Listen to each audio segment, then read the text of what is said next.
This is the Spa Retailer Podcast, where we talk retail, business, and all things related to the hot tub industry. I'm your host, Megan Kendrick, owner of Spa Retailer Magazine.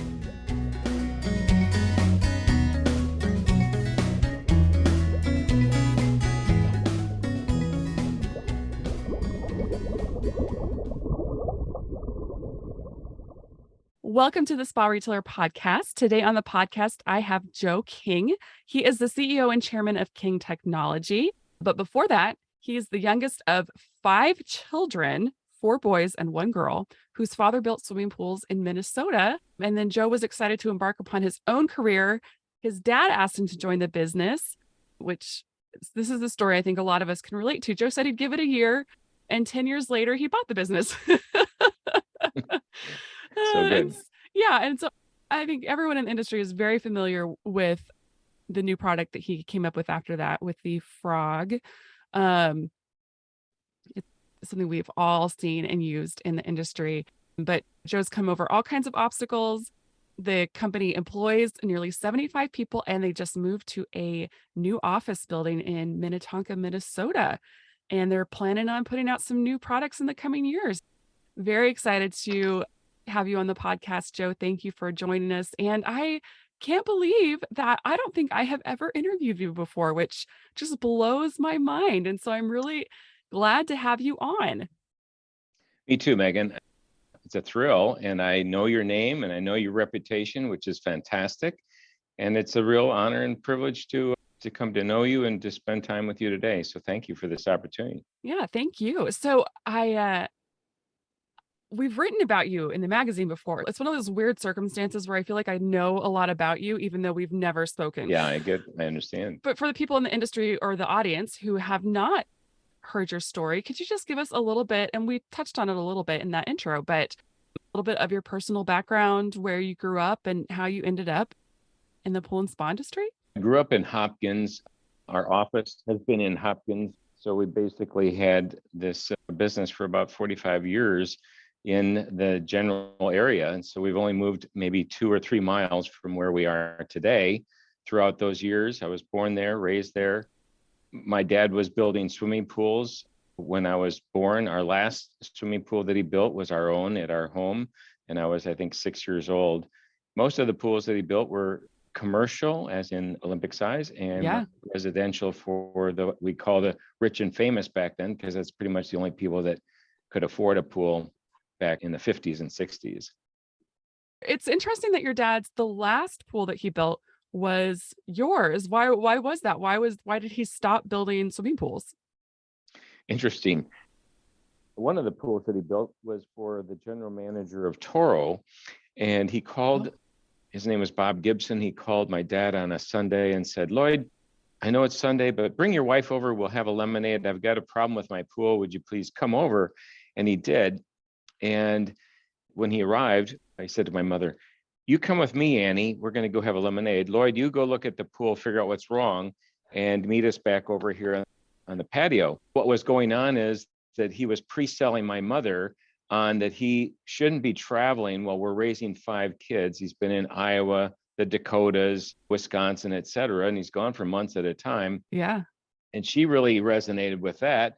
And she said, "Well, what would he do?" And he said, "I just bought a company called Moist-O-Matic, and we're going to make it into Toro irrigation." So my dad then came over and said, "I can't figure out what's wrong with your pool." And Bob says, "There's nothing wrong with my pool. Come on over here, sit down. We've got a lemonade. Your wife and I have something to talk to you about." That's amazing. The next day, he was installing a sprinkler system for Bob.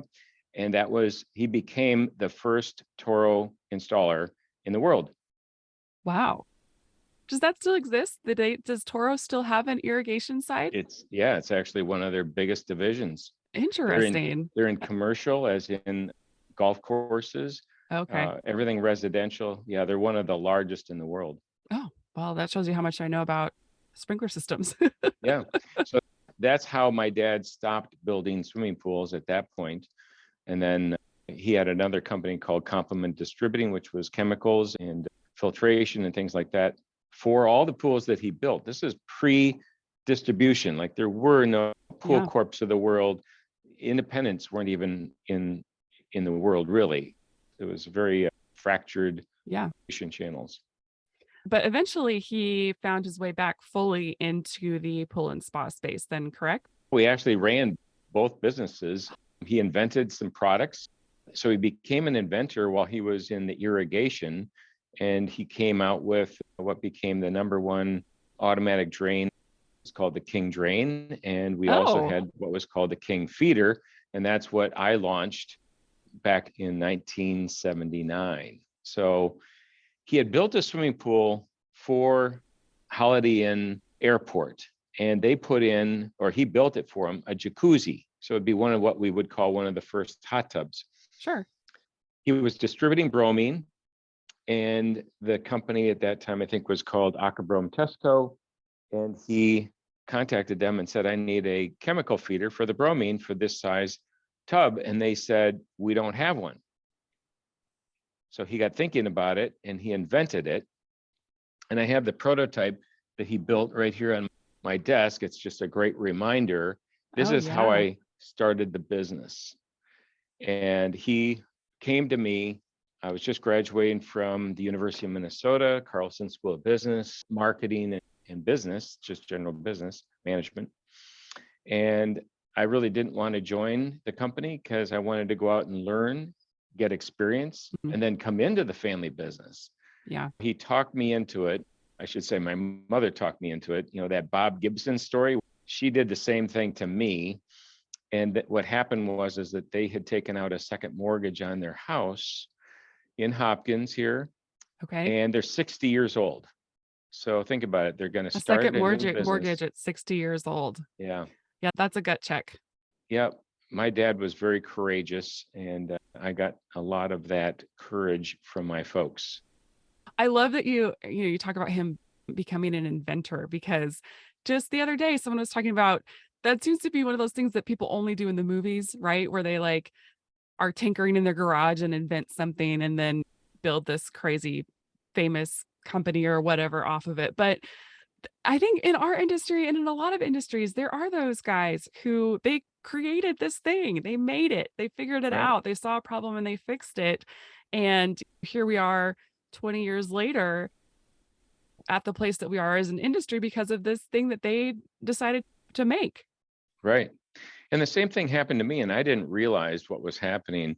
If you go back, and so he's built these swimming pools. Another pool that he built was for the Ritter family of Knight Ritter, the newspaper chain that was a conglomerate back then, back in the Okay. day. Yeah. So I was a pool service guy. I inherited that from my brothers. So each brother would take care of the pool. I did that, and we had the pool on bromine, and I learned how much I hated the chemicals and breathing it in and on my hands and in my eyes. Mhm. And that's really what happened at 16. I have, think of this, I invented really in my mind what would become the base of our company, which is what we call the cartridges for the delivery systems, or the Right. razors and blades of the business model. I had no idea that was happening. And my dad was the inventor. But then I learned after he retired, I thought, oh my gosh, what am I going to do now? 10 years later, I started listening to the customer, and I then came with that exact product. So I was probably 30, 31 or 32, but I really invented the concept back when I was 16, and then I brought it to market. It's also crazy to think that in that amount of time that no one else was like, "Oh yeah, this is something that this industry needs." And it just It, kind of remained in your brain for that time. there's another interesting thing that was going on at that time. So a little later on, where Frog came from was my wife and I took our two sons out to the Black Hills. And while we were driving out there, we were stopping at comfort inns and the likes. While we're doing that, we'd stop naturally, and the kids would want to swim. So we'd check in. One of us would take the kids to the pool. I'd bring the bags to the room. I came down, and my wife said, Carson is just crying over here. What's going on? And she said, I think his eczema is really flared up because of the high chlorine level in the pool. wow, was that a big deal? That Mm-hmm. moment, here you are, those of us that are parents, none of us want our kids to be in pain like that. So the next day we're back on the road, and my wife says to me as we're on Highway 80 going west, she says, isn't there something you can do about this? You're in the pool business. Why can't we come up with something?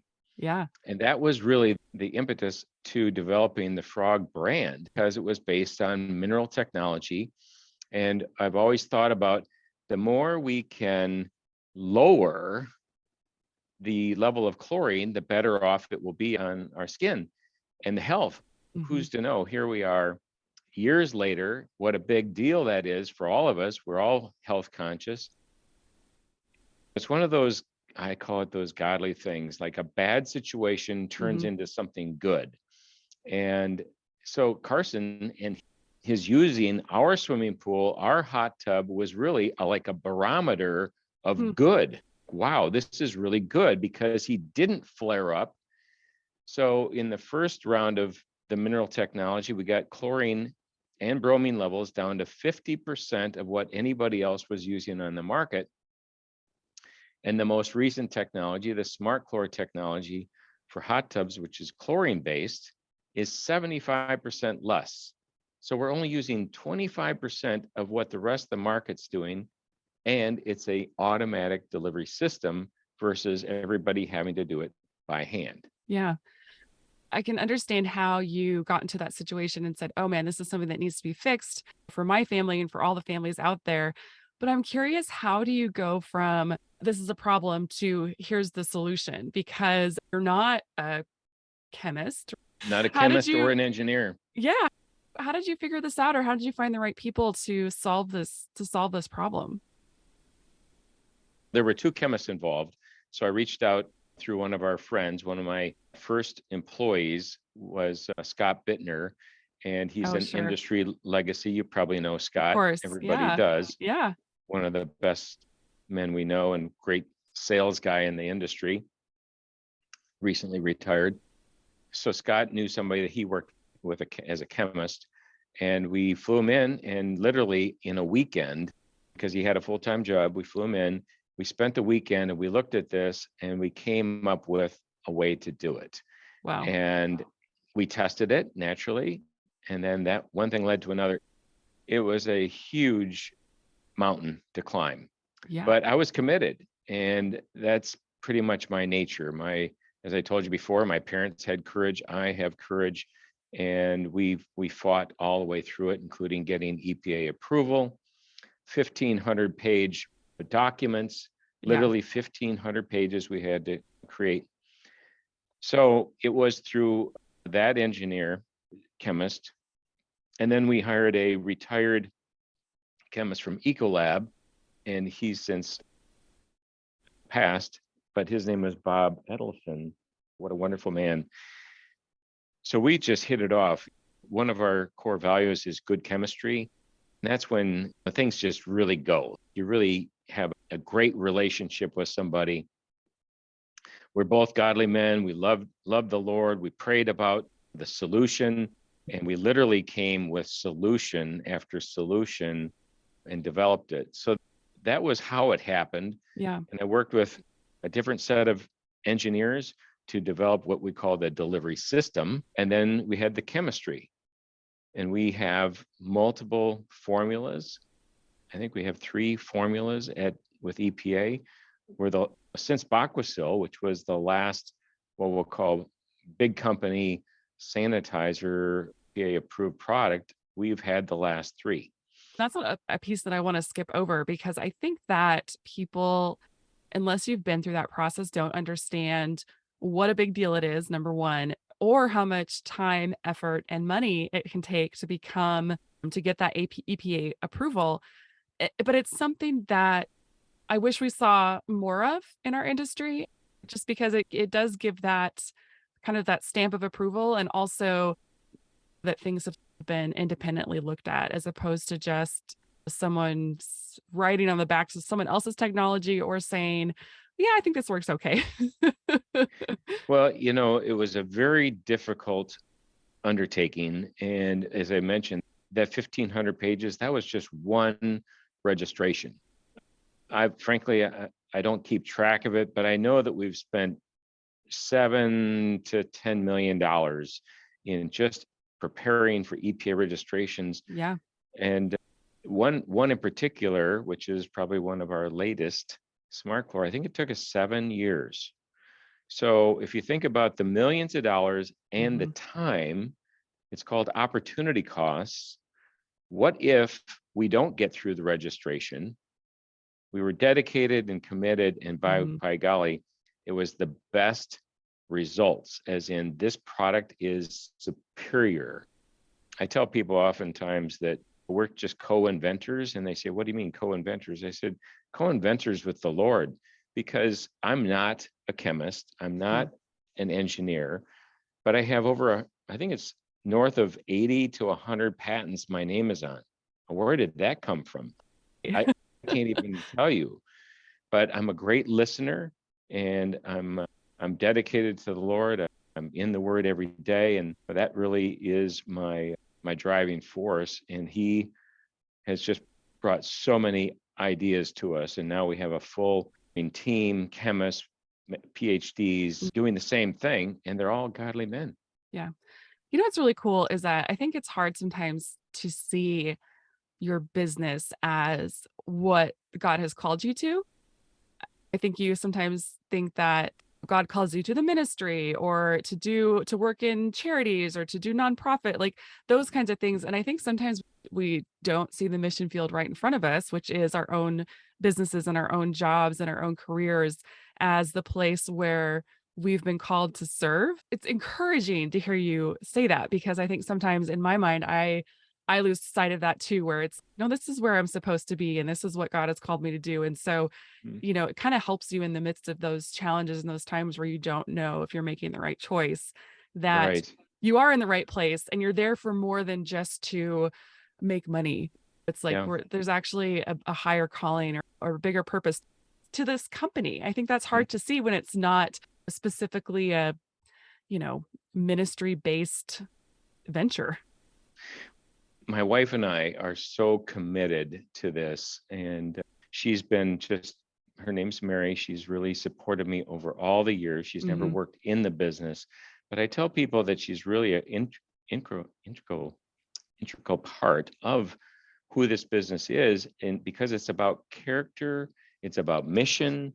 She's encouraged me. Honestly, I think there were about 3 times that we almost went bankrupt. She's encouraging me to get up and get out of bed, so to speak, literally, and go face the dragons. And they were tough.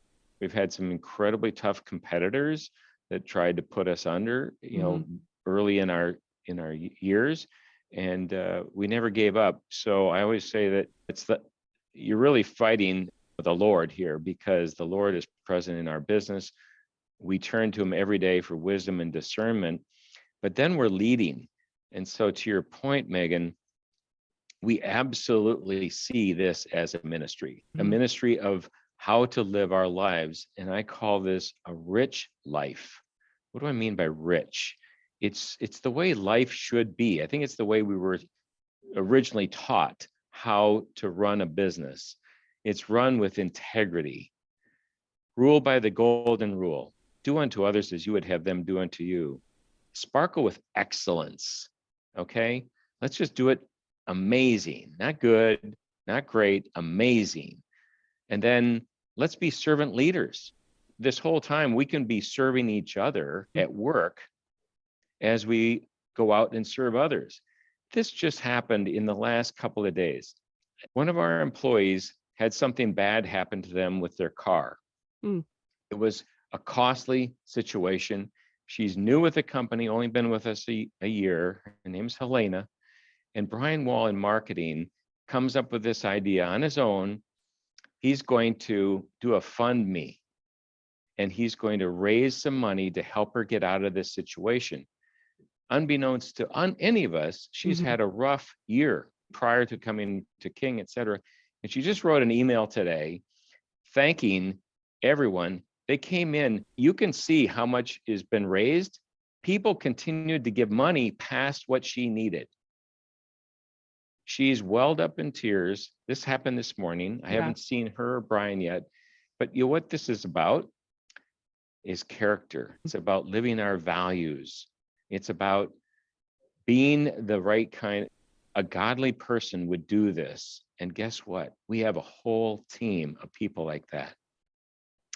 So that's what we call, our vision statement is to enrich lives daily.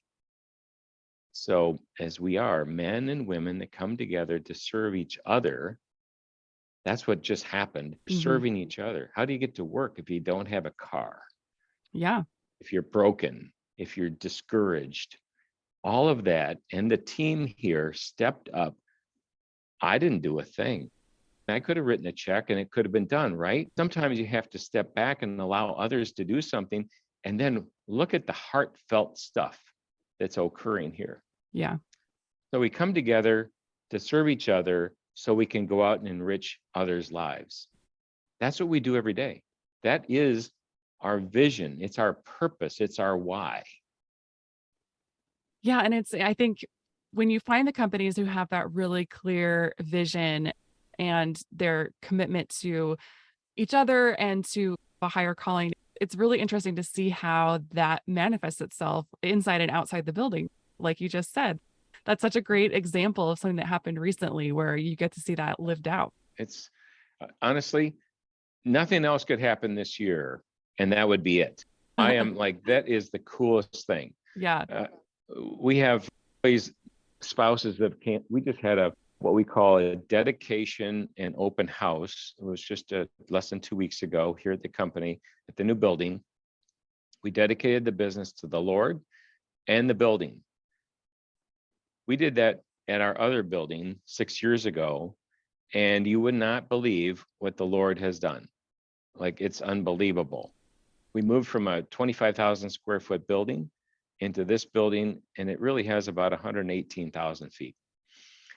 And we are just committed to him. Now, my wife and I are 66, and you might say, what in the world are you guys doing? This isn't about Mary and Joe. This is about what we're going to do, which is provide jobs. There's a core group here that helped us build this. This isn't a Joe and Mary thing. Sure. This is a core, everybody participated to get this. And we did it by living out our values, committed to it, each and every one of us. And I'll bet there's close to a dozen people that go all the way back. Laura Larson's been with us 39 years. She was one of the first hires.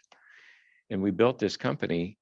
And now it's about our people. Back to this richness, living for others. And then this camaraderie, people coming together to serve and to learn and to process and to innovate. We're not innovating just in products or chemistry. We're doing it within the business, how it runs, its processes, doing things differently. I've always said we want to do things differently, and we do. And then I read a book, it was called Speed of Unity. Powerful book. And it's about how once you cast a vision. So our vision isn't, we want to be the best in the water care business. We just want to be the best for the Lord. We want to do his will. And then what does he have us doing? It's like a flywheel. Once you have agreement, so you cast a vision, that's our vision, and then people come around it and they agree upon it. Now that doesn't happen on the first day. There's discussion. What do you mean by this? What do you mean by that? So then, but then the flywheel begins to spin, the speed of unity. And then people are attracted to what your purpose is. And they want to be there. And when God gets involved, he actually sends people before you need them. And we literally have people that have knocked on the door and said, I don't know why I'm here, wondering if you can network with me to help me find a job. And that person I'm referring to is director of IT today. That's so cool. There's a lot of discussion right now about quiet quitting, and there's been this big shift in the job market and what people are looking for in a profession and out of their careers. But I think you hit on it. I think that's what everybody is really looking for is they want to come to work and feel like they're part of something and not just punching a clock. And you can be part of something no matter what your job is. It doesn't really matter what you show up and do every day. It really matters how you show up and feel about what you're doing. I think that's the thing that we're seeing now. It's not so much about, oh, I want to work from home or, oh, I want to do this. I think it's really people have reevaluated what's important in their life and they said, I want to go to work and feel like I have a real purpose there. So I think it's interesting how it looks different for each person in each company. But you're right. Once you have that and you have that vision, and you have the buy in from your team, yeah, that kind of shines through above all else. And people want to be a part of that. Yeah, and this Mike Rands, who I was just referring to, our director of IT, he just exemplifies that as well. And it's about this purpose.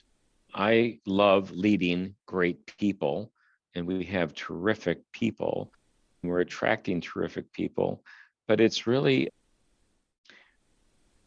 what we're saying is that not just the people that work here, but the spouses, they actually are a part of that by Mhm. encouraging their spouse to come to work, reminding them of what's going on here, seeing what we're doing. Some people talk about, thank God it's Friday, TGIF, right? I'd like to say, thank God it's Monday, Yeah. because everything that we learn at church and the things that we read in his word, we get to go practice it. And that example I've told you, that's just one of many, Yeah. many examples. So it's very rewarding. We also have two sons that have come into the business. I know you know Alex. Our other son's name is Carson. What I explained to our team is they're going to come into this business, but not in the way that society thinks.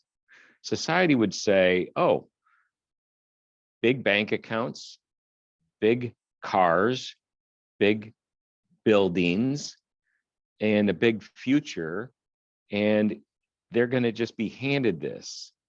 We had a governance that said that they had to go out and work 5 to 7 years elsewhere, had to have two different experiences, different companies, and had to be promoted. Oh, Why? really?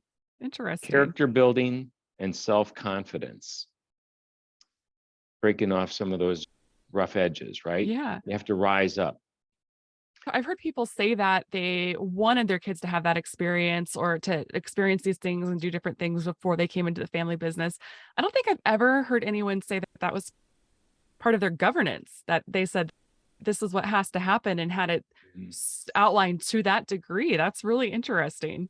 It's it was clearly communicated to them, and then we said we don't want you to come into the business on a have to. It's more Mhm. about, do you want to?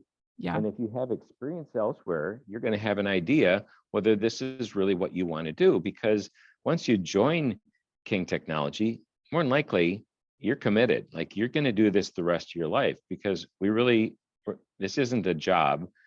This is about stewardship.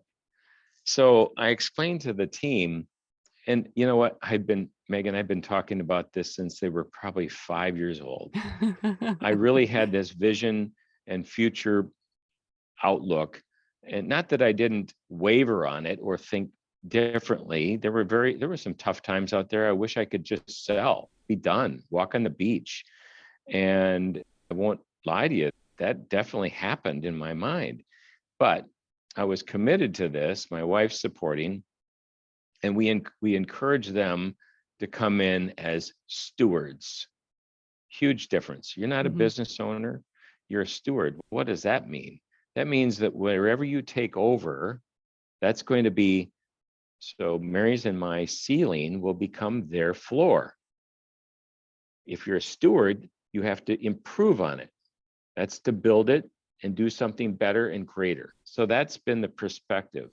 It then evolved, and the more I thought about it, and I talked with my peers as well as my life coach and others, I said, this stewardship is really for every employee here. It's not just because your last name is King. So it's evolved. And over the last 6 years, it's very clear what we've shared with everybody is you're a steward of the job responsibilities that you have today. Make it better, make yourself better. Personally, you want to be better. Professionally, you want to be better. And then create a career path for yourself so that you can rise up, you can do more for your family, you can fulfill your dreams, your family's dreams, and you don't have to go anywhere else. You can just build on that. And that's the nucleus of what we have here. And people are coming to realize we really mean what we say. Funny how that works. Yes. Oh, it's so empowering. And that's what we want. I can only do so much. And our sons can only do so much. But the fact that our sons are in this business allows every person to see their career to the end. We have several that will be coming up for retirement. If I had sold the business 5-10 years ago, they would be working for one of our competitors, probably not happy about it, because oftentimes that's what you do. You sell to somebody that would be able to leverage 100%. the technology. Yeah. That was the gift to them. They know that. They know what this is taking hard work, big commitments, and thinking far into the future. And then our sons, this back to the stewardship and everyone being a steward here, we're creating an opportunity for our grandchildren. Now, whether it takes one or all six, they all will have the same opportunity. They'll go through the same governance, and they're in training right now. They're in training. I was saying, yeah, because I've seen pictures of Alex's children and they're young. Yeah. The oldest is six and a half, There you go. all the way down to about 6 or 7 months. Okay. But they're all in training. And what I mean by that is we have an agreed upon value system in our family. We have a separate value system, not that they're that much different, but that's what the moms and dads are creating at home so that they'll be prepared to, should they choose to come into the business. All of that to be said that they will then teach their children. So this is not just our kids and their kids. This is legacy. This is to go on and on. Perpetuity is the best word. Yeah. And you brought up earlier that you guys have moved into you've moved into a new building. Are you in the new building right now? Or are you still at the old place? Are you physically there? Yeah. We closed down and sold the other building. And that I think we're week 5 here. Okay. So it's still fresh and new, and I'm still getting lost in the building, and I'm not kidding. It's kind of one of those deals. It's like, and then how do you find somebody? I actually have to pick up the phone and call somebody and say, what floor are you on and where are you? I'm on my way. Yeah. Where's that conference room? It's an adjustment for everybody. It is. And it's a wonderful thing. It's one of the things about this building is that it has windows where every employee will have a view of nature, the bright light. And we didn't have that at the other building. Yeah. And we do now. Yeah.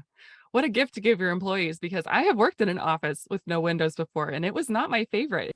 It was actually very, very difficult. Yeah. And seriously, one of our people, Terry Goman, 32 years. We used to laugh, but not. And that would be every time we did an org change and moved people's offices, I remember I'd have to go to Terry and say, you are so important to us and you're such a rock to this company. And he looks at me like, do I get the window? And I'd say, no. You don't. And we never were able to get him one in 32 years. He never had a. Oh, man. So when we moved in here, and I just told he and his wife, Lori, this, I said, you know what? This is the one thing that made me feel so good.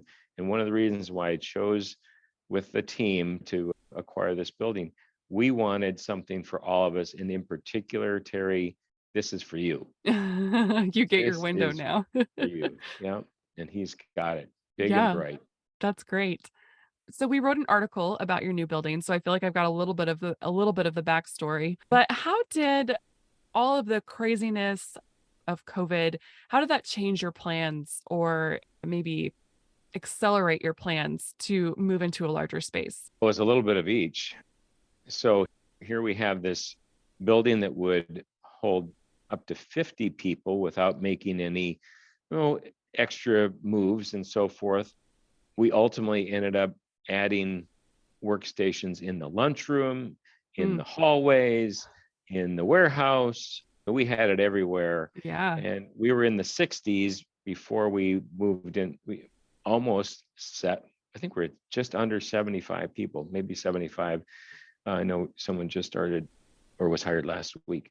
So it was very challenging. And we have this wonderful culture, which is collaborative, bring everybody together. I go back to the society is telling us, oh, we all need to work from home, and then we need to work 3 days of the week, and then 2 weeks, 2 days from 3 days a week at the office, 2 at home, et cetera. And then, so those are all dynamics, right? Mhm, Challenging. We're all not mhm. sure whether that's going to stick. Is it not? Do we need a bigger building? Do we not? Yeah. What we decided was, as we ebbed and flowed through it, we were one of the, I think we didn't survive, we thrived through it. Right. And that was due to leadership, and we did the appropriate spacing. We did the appropriate, so many people work from home.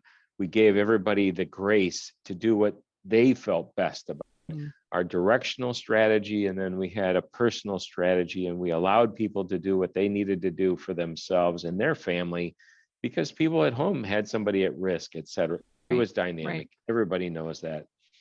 But we did decide that because we're playing the long game, which is for tens of 20s to 30s of years, 50s of years, we're going to do this and we're going to move forward. And we know that the culture and the collaborative aspect of the people that work with us as great stewards, everybody will love and appreciate this building. And the company, because of the backyard craze with both swimming pools and hot tubs, it pulled forward 5 years of growth into two. And we got there a lot faster than we anticipated. So this was on the radar. Yeah. It just got moved up. Yeah. And I think that's good too, because I think something that we're talking about in the industry a little bit right now is that there was just such this boom. And I think you've seen some companies who didn't have necessarily a plan for some of the growth that they saw. And so there's a little bit of nervousness that people made decisions that when things get back to a more normal pace, they may regret, may have overstretched themselves a bit um for the long term. So it sounds like you guys, like you said, already had a plan for this and already had this in your mind as far as where you wanted to get to so that you can sustain where you're at and the new building. Because we're not playing the quarter by quarter, year by year game, Yeah. it really wasn't even an issue for us. We knew that we made the right decision. Certainly we saw, as everybody else did, it's always clearer in the rearview mirror. Everybody could say, yep, I saw things slow down in April and it's continued to, and then now it's starting to build again. That hasn't changed our business and our partnerships. So these partnerships, I call them that, with every employee, we have the same partnerships. It's all due to core values with our customers and our vendors. We're really tight with our vendors. Yeah. We treat them the same way as we do a customer. And some people kind of, what do you mean by that? It goes back to our core values with integrity. So it's when it comes to negotiating, we're just looking for a fair negotiation. We're not going to lie to them. We're not going to cheat. We're going to over communicate. We are a great partner. And some of our vendors are over 35, maybe almost going on 40 years. Yeah. So that we've grown them a lot and they've supported us a lot. Yeah. But those customers have done the same thing. I've got customers that I never stop knocking on the door, and our team never stops knocking on the door. We're getting customers to this day that we've been knocking for 10, 20, 10, 15, 20 years. Yeah. And the value of Frog, the brand is strong, and the innovations are there. We care about their consumer. We bring their customer back to them. And that's what it's all about. It's a dual relationship. We have two customers, and we have long-term relationships, and we love those, and might be starting in year one right now, this year. But in 10, 20 years, they'll be doing business with the same core values, because that's who we are. Yeah. That's not going to change. So our audience is obviously hot tub retailers and the Mhm. spa business specifically for the podcast. I'm not sure that they saw or understand maybe the volatility that was on the chemical side of the business, especially on the pool side of the business. I know they felt it and they saw those costs go up and all of that, but I don't think they really understand how insane that was and that people could not get chlorine in some cases. And so, did you find that you guys were able to step in and really provide a good alternative because the supply wasn't there? The plant burned down. Right. It was devastating for the industry. We're still all adjusting and reeling from it. It's not been a healthy thing for the end consumer, and we're very empathetic to that consumer, and we don't want to overcharge them or gouge them. We're playing that long game. So if it becomes so expensive to take care of a swimming pool that somebody says, you know what, I could afford to do the pool, I really want it for my family, but it's too expensive, that's not good. So Yeah. we're hoping that things will moderate and go back to some pre-2019 price structures, and we would appreciate that as well, but time will tell. It was super dynamic in the sense that no one really knew how much was being imported at what time, in what segment, whether it was at retail, if it was at service, at commercial. It's just unbelievable. Yeah. And I've been in this for 45 years now, and I've never seen anything like it. No, and I'm sure no one else had either. But we did have a great alternative, and we were able to get more supply, and that goes back to those long-term relationships. We want that to not only be then, but also in the future. And I think our partners understood that, and that's why they support us in the way they did. What's it like to pick up a company and move it from a company of your size and move it from one building to another? I don't feel like that's a small feat in and of itself. Oh, I'm pretty much having to pinch myself every day I walk in. I don't know when it's going to feel. I think we've all moved into a new home, and it takes a while, maybe a few months, to feel like you're really home. We did a beautiful job of, this was an A building when we bought it, and we only made it better. We hired an interior designer, and we wanted to move it from what I'd just call a nice office building into a welcoming, encouraging, invigorating environment. And that's what we've done. And it's still a work in process, still fine tuning it, but that's been really cool. So in a sense, I feel I'm in my new office, I have no furniture or anything. I just have the pictures of my family and the history. And when I say my family, I'm talking about the King family, because that's how we refer to everybody. It's an extended King family. I have pictures of big events and things that have happened over the time. That's the only thing that's still the same. So I wanted to start fresh and new, and everybody else. So that's what we did. Yeah. What did you have other than getting everybody a window, did you have a wish list on what you wanted in a new space? Oh, wow. What a great question. You know what? I've got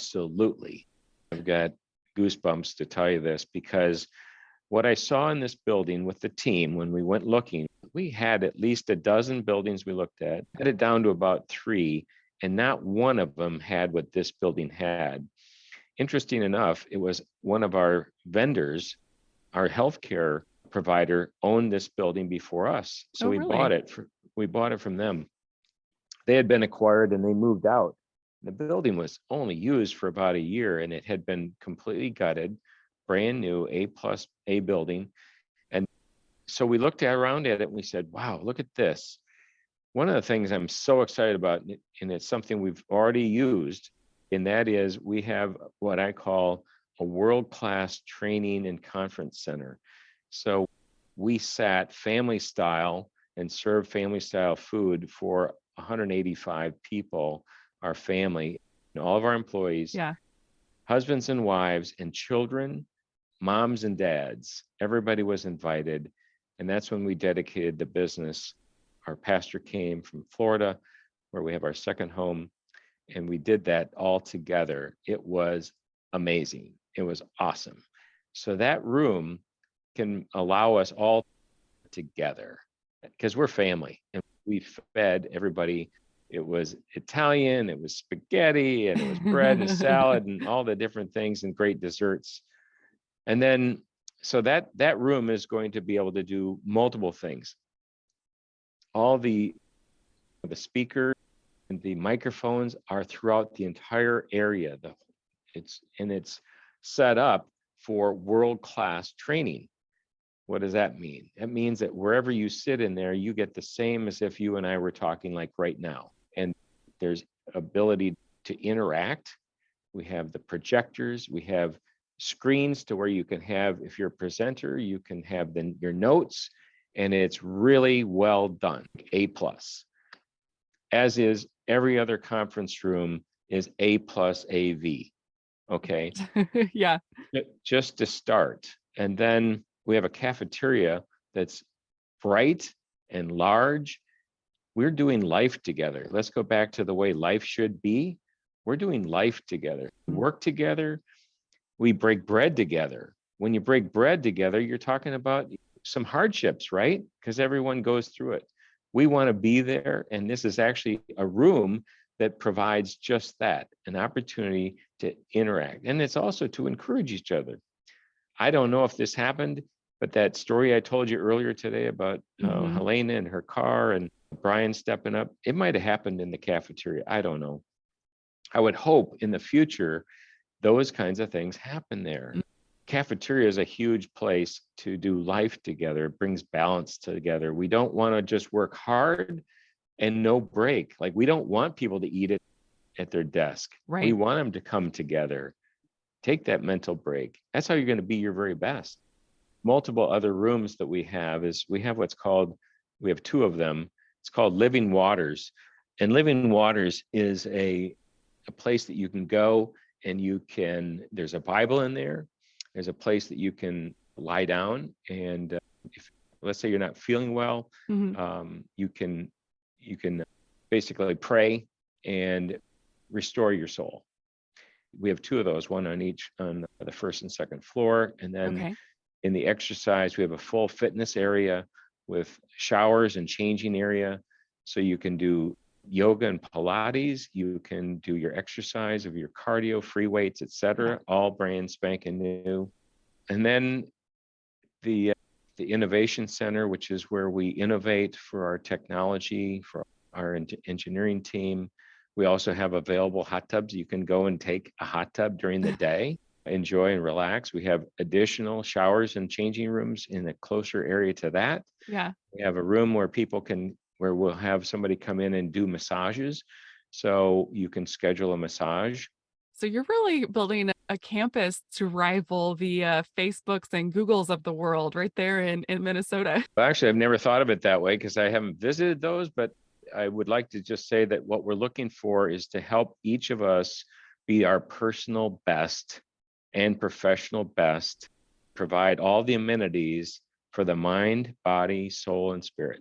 Yeah. And that will bring the greatest health in life. Yeah, that's great because it's, taking care of your employees' well-being outside of just their job and their own personal little workspace is really important. And I think that's what a great gift to be able to give your staff and your employees and your coworkers to be able to have those perks, but those places where they can unwind and recenter.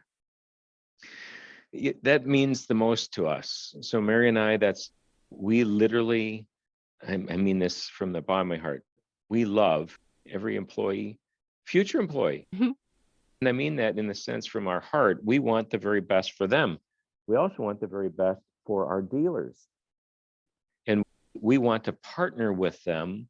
So when we talk about this in Rich Lives Daily, that really goes back to in this product development thing. Just one thing I want to just share from my heart, and that is since I was a young boy and I did take care of our home swimming pool for Mm. probably 20 some years, I understand what it is to be a pool service guy. I also understand what it's like to be a consumer. We have a hot tub. We used to take care of our hot tub with bromine, with dichlor. I know the downsides to the chemistries of dichlor and how it can be a negative thing. And even the CDC says we shouldn't even use it anymore. So why? There's some bad components about it. When we invented smart chlor,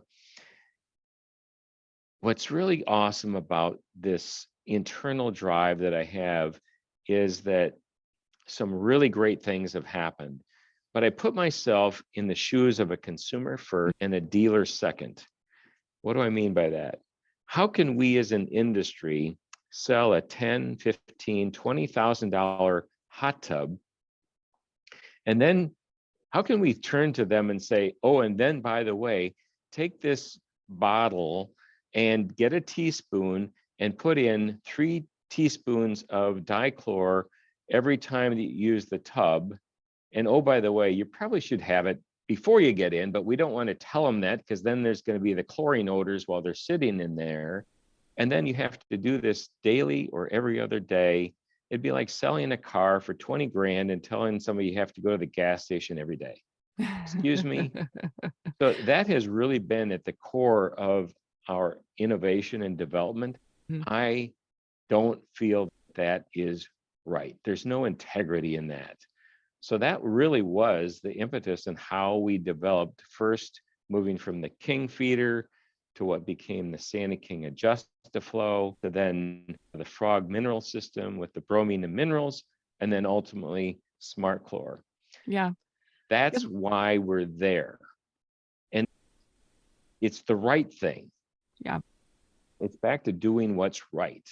And I think the Lord has blessed us with the innovations to do that. That's such a great point because as an industry, I think that we all are trying to convey to our customers the good that a hot tub can bring to their life. We want to talk about the whole experience and talk about how it's good for your health and your relationships and all of these things. But then, yeah, it's like and then we try to hide the fact that it might be a pain to take care of, which is, Right. yeah, which is a little bit of a, not a sham. Yeah, you don't want to pull the wool over your customers' eyes as far as what the whole experience of owning a hot tub or a swimming pool could look like. And it's been exciting, I think, in the last few years to really see some of these things come to fruition where I think we are getting to the point where we can say, no, your whole ownership experience can be positive. It's not going to be this big headache for you. We're not going to make your electric bills go just sky high and make them unaffordable. We're really right. looking for ways to make this a great experience and a wholesome experience from start to finish. Yeah. And it gives the salesperson and the owner of the hot tub company and the marketers, et cetera, it gives them confidence that we've got something that's really, it's honest. It's something that you can stand in with integrity and say, yeah, it's really not going to be hard because I've done this for 45 years. I've watched it happen. And what happens in front of when you're selling the hot tub, at some point, either the husband or the wife asks, how do you take care of this? Yeah. And there's where the integrity comes. Now we don't have to hide from it, can now talk to it with confidence and joy, so to speak. It's not hard, it's easy, and you don't have to fight over it as to who's going to have to take care of it because it's going to be easy. We've turned it into something you do every 30 days. You don't touch it, you don't smell it, it lasts for 30 days, and it's effective and it's better. less chemical, it's better on your skin, the whole package.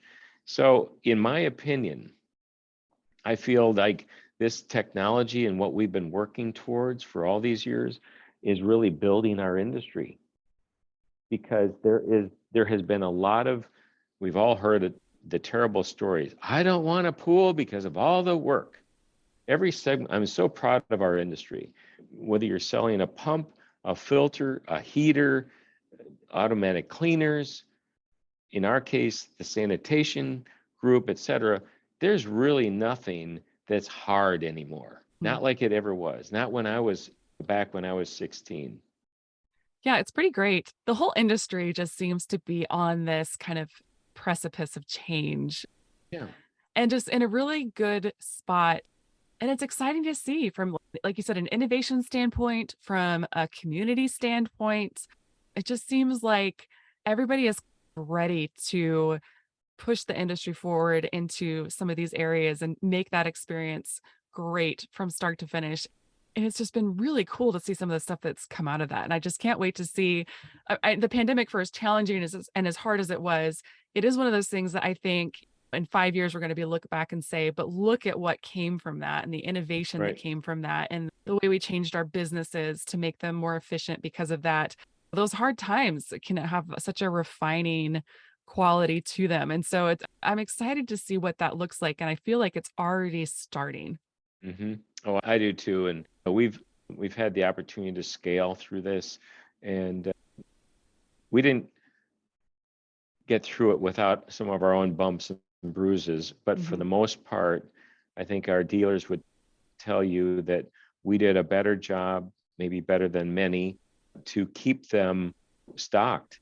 We all know you can't sell out of an empty wagon, so we did our very best to do that. And I think for the most part, our team earned a lot of respect by the customer base, Yeah. and that's who we are. That's back to, we want to do unto others as you would have them do unto you. We expected the same from our suppliers, and we passed it forward, and we didn't want to let them down. And we're able to now continue that. One other thing that is an underlying thing, and that is this was a crisis. Now, the world went through a crisis, right? A crisis is not the time to hire your management team and come up with a plan. Mm. I'm so proud of our team. They are amazing. And there's times in when it first started out, honestly, I thought we were going into 2009, 2010. I I thought think we were we going to all pull, did. Yeah. we put together a great plan in 30 days, and we knew exactly what we were going to do. And then it was game on, and it was full on, and it never stopped until this summer. It slowed down, but it hasn't stopped. It's just Right. increasing at a decreasing rate. Mhm. The team did an amazing job. And again, it's a shout out to our team, to our dealers. Thank you, dealers. And I just want you to know we appreciate everything you did for us during this time. But also, I just want you to know that our leadership team, from the C level, from the president to the C level to the directors and everybody else, stepped up hard work. And that was part of this dinner that we had, or it was a Mhm. luncheon a week ago Sunday. That was our thank you for all the last 2 years. When we said, when we catch a breath, we're going to have a big party. And Yeah. that's what we did. New building, big party, dedication, and we're all in it. And it's hard, but it's good. Yeah. Companies talk about celebrating. I was just thinking that. Wow, it's really hard to celebrate when you can't even catch a breath. But Yeah. when you do, and that's what we did, and we'll continue to do that. Yeah, that's great. No, it's funny because as you were talking about that, that's the exact thing that I was thinking is it's so hard to put down a marker and celebrate those successes and those wins because there's just always so much on your plate and we've been so busy the last couple of years. And so yeah, it's great that you're able to give them that moment to kick back and enjoy what has been accomplished. And yeah, like you said, all of the hard work because it has been incredibly hard and busy Mhm. and stressful and all of those things. And So yeah, it's funny that you talk about celebrating because that was exactly what was going through my head as well. And I think we as an industry need to celebrate too. Yes. Our builders, our dealers, our mass marketers have done a phenomenal job, Mhm. and I want to applaud them. Literally, we as manufacturers would not have the opportunities that we have without them. We thank them, and we want to be there as they continue to grow. I've spent a lot of time talking about our people. It's, but there, our people cannot do, we can't even come together if we don't have great dealers like we have, Yeah. great service companies, great everything. And so it all starts there. We have two customers, but it starts with builders and dealers and retailers. After that comes the consumer. So we thank them, and we are so excited for the future. I can't even imagine what the next 10, 20, 30 years looks like, but it's going to be great. And I just thank them so much. Do you think you're ready for the Flower Retailer 5? Yeah, let's Yeah. go. Okay. All right. So these are supposed to be rapid fire. It never ends up being rapid fire because we just talk about them. Yeah. But do you remember what your first sale was? Customer or Yes. product or what Yep. that was? Yep. I drove from Minneapolis to Denver, Colorado. I met Ooh. with Linda Gentry at Chemical Sales, and her husband's name was Rod. I sold them 100 king feeders off from this prototype I have in my hand. And we did not have it wasn't a finished product. I didn't have a brochure. I Yep. had my business card and a picture. Okay, next question. And that's what they went for it. Yes, That's they great. absolutely saw the need and a heartbeat. And yeah, so All I right. continued. What was your first real job? We might have already I covered worked, this. no, I worked, they say you have to have at least one failure in a person's life to be successful. So I worked at a place in Hopkins called the Hopkins Pop Shop. And I was a little too young probably, but they filled their own bottles of pop. And I was moving a pallet of glass bottles, and it didn't go well. Oh And no. this is my first day, and I think I lasted about 3 hours, and I tipped the whole thing over, and there was soda pop broken all over the concrete floor. And I was asked to leave, and I looked back, am I going to get paid for the first 3 hours? And I think the woman said, get out. No. How traumatizing. Your first real job, first day on the job, and you don't Oh, I even know. And last that's the when I day. realized I am not good in operations and production, any of that kind of stuff. So they've never let me in the back. That's a good lesson to learn, though. A good Right. thing you know where to keep your fingers out of. Totally. It's a good leadership quality. Well, I was going to Yep. ask what your biggest flop was, but it's got to be Oh, besides no, breaking wait a the minute. I the had the a big pop flop. bottles. Yeah. Oh, I can beat that. Oh, good. Yeah. So it was when my dad and I were still together, but it was when he decided he wanted to pull the parachute and he wanted out of the Mm, business. We'd been together for 10 years, and we launched a chemical feeder. It was called the Santa King Performax. And we did something 100% wrong. I'm not an engineer. Remember, I told you that in the beginning? right. Well, my dad, because of some pressure within the company, just a handful of people, the sales manager said, Lloyd, it's got to be different. What do you mean different? I don't know. Make it square. Oh, Make it okay. square. Okay. Square doesn't work when it goes under pressure. And as and we sold $500,000 worth of these things. Oh no. When they started breaking in the field and we had to have a recall, my dad said, oh, by the way, I'm out. You can buy me. Can we do this? This is on his birthday. It's Mm. December 8th. And I said, when do you want out? We'd worked together for 10 years. He said, by the end of the year. I said, what year? He said, at the end of the month. He had it. Oh no. It took us 6 months to do it. But the point would be is that lesson I learned was so powerful we took that back, and I had to go out and I talked to our largest customers at that time was actually biolabs, and we sold them, I don't know, $250,000 worth of these things. Yeah. And I had to tell the buyer, Rod Sterling, who we all know and love and who just Yes. recently passed away, Yes. and Larry and Joel Grayson.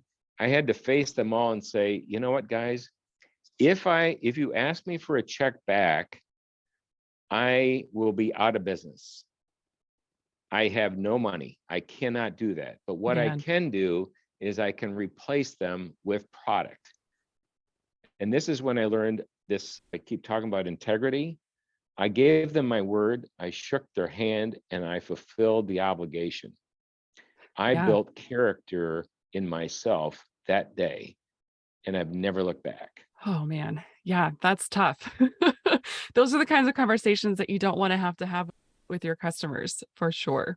And I had a lot more customers, but they were our largest at that time. So it was a Yeah. tough one. Yeah. So how about on the flip side, the best decision or product or game changer that you've ever made for the business? I think this smart chlor for hot tubs, getting away from dichlor having to be done by hand, Mm. smart chlor is really, it's awesome. And I honestly, that was a God thing. We were working with some different ideas and we never put the two together. And when we put the two together, 1 + 1 = 3. And at that time, our PhD, John, came down and he said to Randy and myself, he said, this is his last project before he retires. And he looks at us and says, I've been in the business for almost 45 years. I have never seen something work so good as this. It's been terrific technology. Yeah. And it was the Lord's work. Yeah. So I think I know the answer to this partly. I asked people what their favorite book or TV show, podcast, movie, kind of what they use to entertain themselves and give themselves a break. I'm going to guess from what you've already said that you're probably a reader. I'm a very slow reader. Okay. So when I read, I have to be very selective on the books that I read. Sure. I know this will surprise you. So the book I read the most is the Bible. I knew you were going to say that. You have to pick a different favorite book, though. Okay. But I will tell you that it teaches everything about how to run a business. If you go through Proverbs and Psalms and all this, what Paul did and all the New Testament. Anyway, but so if I had to choose another book, what really got me started in the business would be Good to Great. Good to Great is just that. You got to get the right team on the bus, then make sure that you've got them on the right seat, and then everything happens after that. So I call these people that came to work with me in the earlier days, they're the pillars of the company. You can't build a second, third, or fourth floor if you don't get the foundation right. And it goes back to I hired on values. It wasn't experience, values. Didn't mean they didn't have experience. It just that wasn't what I counted on. I counted on their values because when things get tough, we got to be able to stick together. Yeah. Okay. So I have a follow-up question to that because I'm curious, as you say that, I'm curious, how do you figure that out, that these people share your values in an interview process? I think it's so hard. You know what? I used to find it very hard. Yeah. I don't find it hard at all anymore. Okay. And there was an aha moment. And the aha moment was I was in an interview and I was telling people what my values were.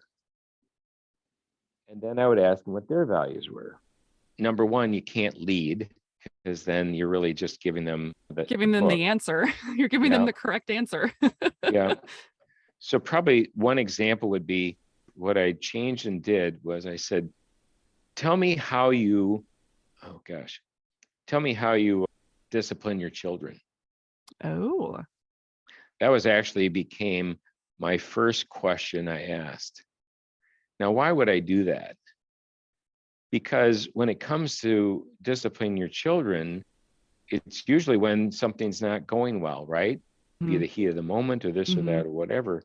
And in particular, if it's really something about their character that needs to change or whatever, you really need to pause. The pause would be, the right answer is something having to do with their faith. Mm. Back to, I've told you about our core values. It started with three things: faith, family, work. We want people to have faith. I didn't say you have to have my faith. I just want you to Mm. have faith. Okay. Second, you want to be about your family. And then third, work. And what we mean by that is start your day in faith, pray, get your wisdom, get your guidance. How are you going to take care of this son or daughter, whatever, in this hard situation?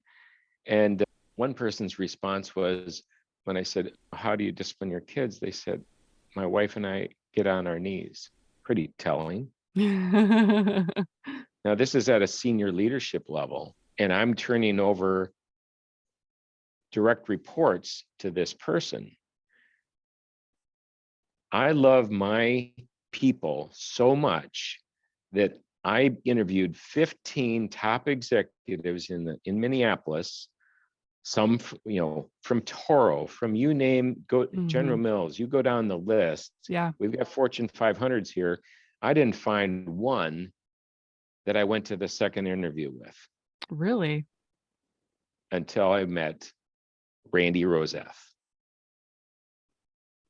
our president, for 15 years. Yeah. Now, why was that so important to me? Those people that I referred to as our pillars that have been direct reports, I had 8 direct reports, and I thought, the greatest gift I can give them is consistency, so that they know that they don't have to go look for a job when I transfer the stewardship to the next guy. Yeah. And he did that. We didn't lose one person. Not one. Yeah. That's pretty. Where you see those changeovers, that's fairly unusual. Usually there's at least one person who feels left behind or disgruntled or uncomfortable with the change. Yeah. He earned that. And it's because he had our core values are in total alignment. We're not the same people. I knew that wasn't going to be. He's far better.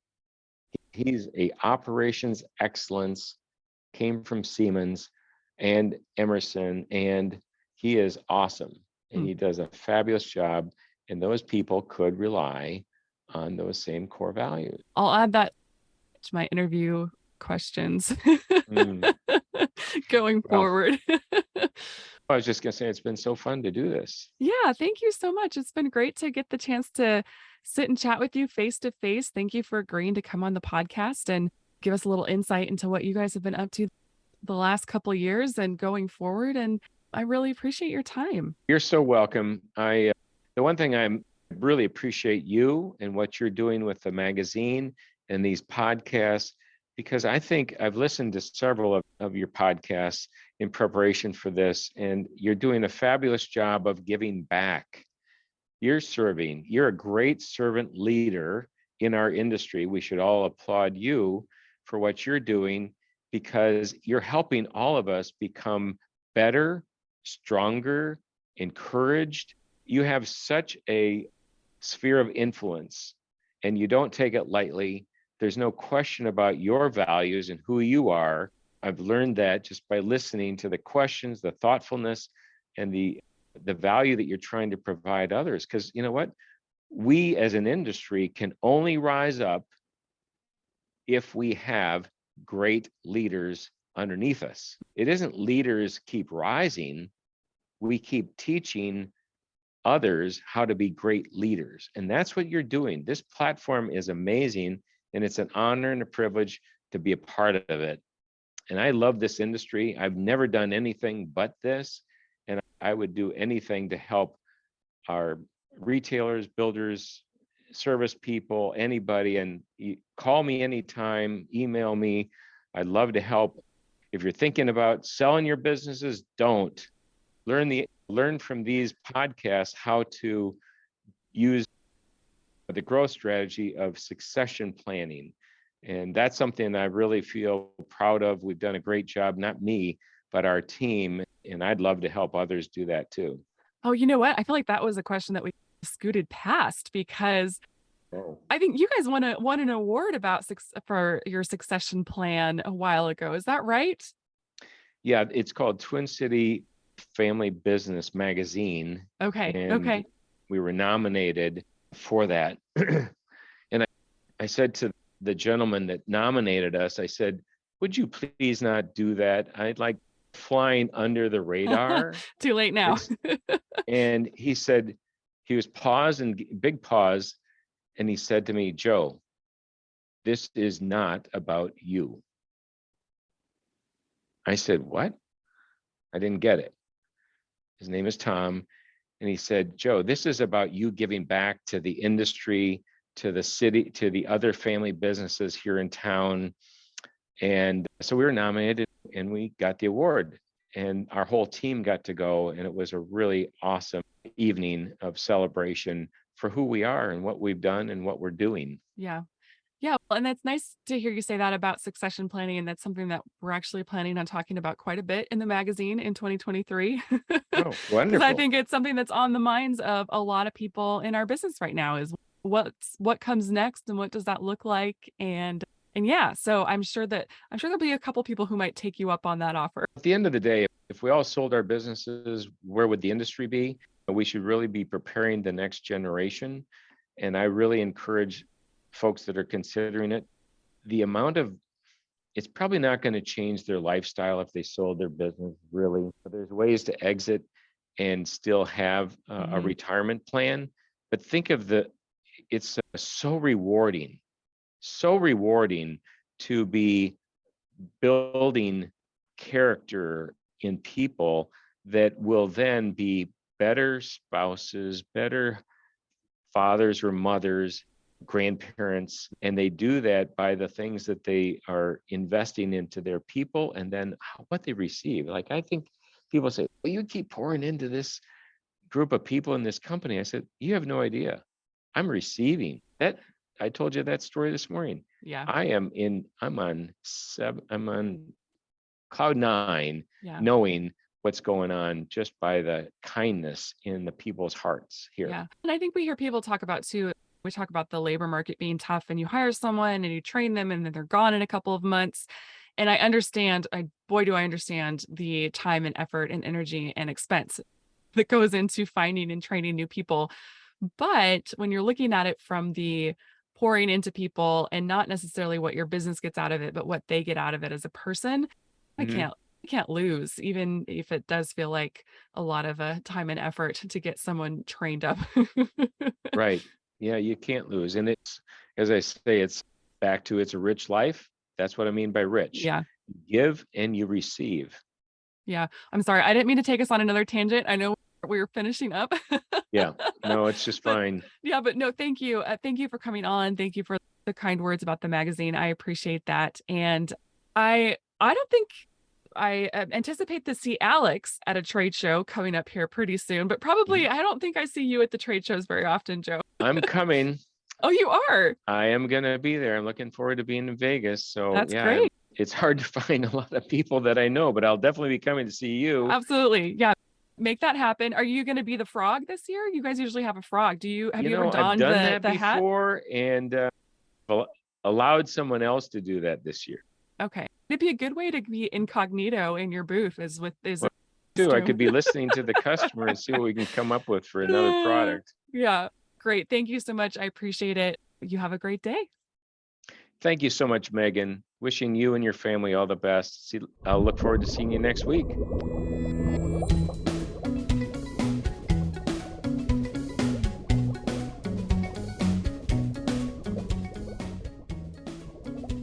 The Spa Retailer Podcast is a production of Spa Retailer Magazine. Let us know what you think by leaving a review or emailing us at podcast@sparetailer.com. Thanks for listening.